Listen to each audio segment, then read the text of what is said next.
সিঙ্গুর চার পথে ডানকুনিতে শুভেন্দু অধিকারীকে কালো পতাকা দেখে জয় বাংলা স্লোগান।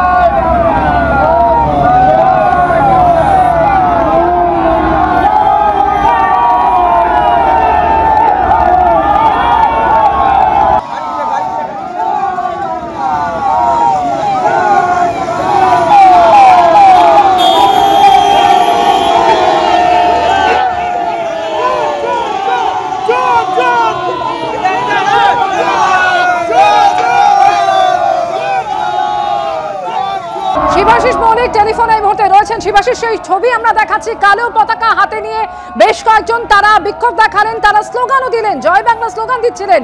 কারা এভাবে বিক্ষোভ দেখালো? দেখো, শুভেন্দু অধিকারী তিনি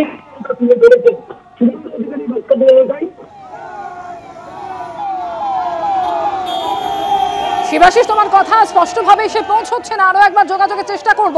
সেই ছবি আপনাদের দেখাচ্ছি, সিঙ্গুর যাচ্ছিলেন শুভেন্দু অধিকারী এবং ডানকুনি ছবি আপনারা দেখছেন। শুভেন্দু অধিকারীর কনভয় সেখানে পৌঁছতেই বেশ কয়েকজন তারা কালো পতাকা হাতে নিয়ে বিক্ষোভ দেখালেন, জয় বাংলা স্লোগানও দিলেন। টেলিফোনে আরো একবার যোগাযোগ করেছি শিবাশিস মৌলিকের সঙ্গে। শিবাশিস, যারা এভাবে বিক্ষোভ দেখালেন তারা কারা? দেখো অমৃতা, আজকে ভারতীয় জনতা কিষাণ মোর্চার ডাকে সিঙ্গুরে যে অবস্থান বিক্ষোভ ছিল তাতে আসার পথে রাজ্যের বিরোধী দলনেতা শুভেন্দু অধিকারীকে ডানকুনি টোল প্লাজার কাছে কালো পতাকা দেখানো হয়, তার দিকে তাকিয়ে স্লোগান তোলা হয় বিভিন্নভাবে। এবং শুভেন্দু অধিকারী তিনি সিঙ্গুরের কর্মসূচিতে এসে বলেন এক বিশেষ গোষ্ঠীর পক্ষ থেকে ডানকুনি টোল প্লাজায় তার দিকে বিক্ষোভ দেখানো হচ্ছিল, দূর থেকে কালো পতাকা দেখানো হচ্ছিল, এমনটাই শুভেন্দু অধিকারীর বক্তব্য। তার পাল্টা হুঁশিয়ারি দিয়ে শুভেন্দু অধিকারী বলেছেন কোচবিহারে তাকে কালো পতাকা দেখানোর পর বারাসাতে যেভাবে বিজেপি কর্মীরা বুধবার অর্থাৎ গত বুধবার 6ই আগস্ট যেভাবে জবাব দেওয়া হয়েছিল, আগামীতে সেভাবেই জবাব দেওয়া হবে, হুঁশিয়ারি দিয়ে রেখেছেন রাজ্যের বিরোধী দলনেতা। যে ছবি আজকে দেখা যায় ডানকুনি টোল প্লাজায় বেশ কয়েকজন কর্মী, বেশ কিছু সাধারণ মানুষ তারা সেখানে প্রতিবাদ করতে আসেন। শুভেন্দু অধিকারী আসছিলেন মূলত হুগলির দিকে, হাওড়া থেকে হুগলির দিকে যখন তিনি আসছেন সেই সময় তাকে দূর থেকে কিন্তু কালো পতাকা দেখানো হয়। গত 5ই আগস্ট এভাবেই কিন্তু দেখা গিয়েছিল কোচবিহারে কনভয় নিয়ে যাওয়ার সময় বিরোধী দলনেতা তিনি প্রতিবাদের মুখে পড়েছিলেন। একেবারে অর্থাৎ একাধিকবার দেখা গিয়েছে এই ছবি, যখন শুভেন্দু অধিকারীর কনভয় পৌঁছতেই কালো পতাকা দেখে বিক্ষোভ দেখানো হয়েছে, আর এর আগে শুভেন্দু অধিকারীর কনভয় হামলার ঘটনা ঘটে।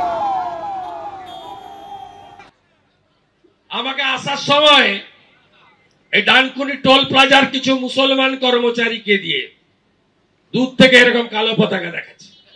আমি বললাম তোর বাপ যাচ্ছে, দেখ, যত দেখাবি তত আসবো।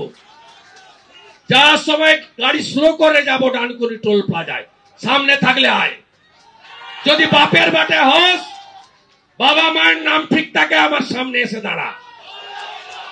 কোচবিহারে করেছিল, পরের দিন বারাসাতে সাইজ করেছে বিজেপির কর্মীরা।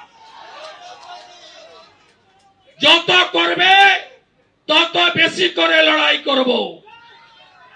এ লড়াই মানুষের লড়াই, এ লড়াই জিততে হবে, বাংলাকে বাঁচাতে হবে। এই বাংলা রোহিঙ্গার বাংলাদেশ মুসলমানদের হাতে ছেড়ে দিতে পারি না। আমরা বাঙালি, বাংলা দিয়েছেন ডক্টর শ্যামা প্রসাদ মুখার্জি, এই জেলার ভূমিপুত্র। এই বাংলাকে আমরা দেশ বিরোধী শক্তির হাতে ছেড়ে দিতে পারি না।